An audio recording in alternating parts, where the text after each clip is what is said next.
Good evening, everyone. Wow, what a interesting week it's been for me. I have been involved with so many different conversations over the week, and just really listening to people talk and learning from others is the most important thing that I was trying to gain from this entire week is less talking and more listening.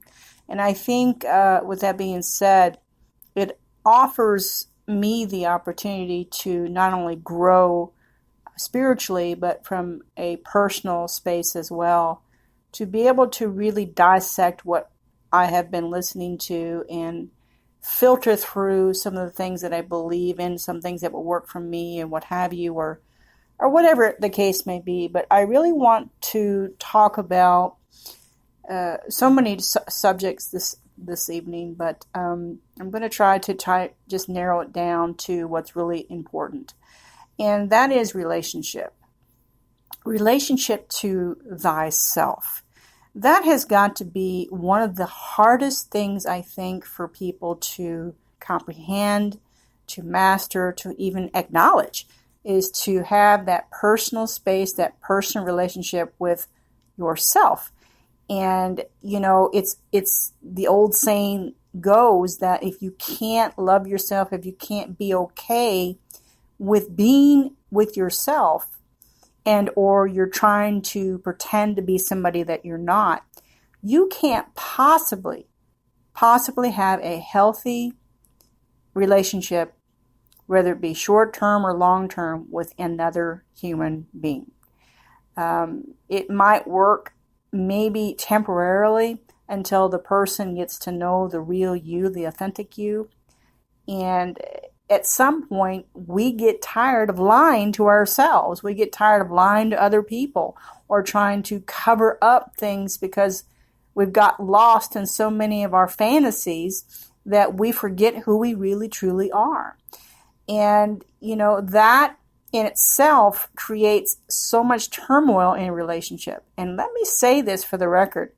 Relationships are difficult. Relationships are very, very charged, and it's not easy being in a relationship with anyone because you're dealing with different behaviors, different upbringing, different philosophies, different beliefs, and what have you, and it's very, very difficult to have a relationship. And so when you merge with someone, you're trying to blend, if you will, with that other person, their beliefs, their cultures, their habits, some things that really grate on your nerves, perhaps, and then you're trying to kind of have that melting pot with each other, if you will, and it's not easy.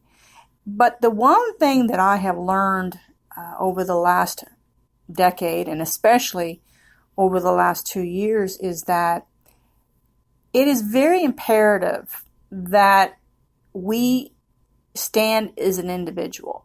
In other words, we don't want to change what makes us happy in order to make someone else happy.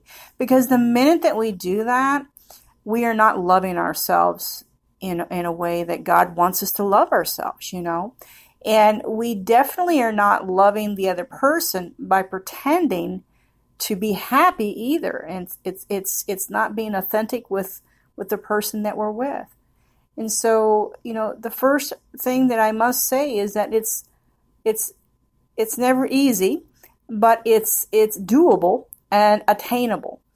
And once you find that perfect match, if there is such a thing, but once you find that perfect match, you too will be able to blend, to mold, to really talk about things, to allow that person to be who they are, to be the individual that they want to be, that makes them happy.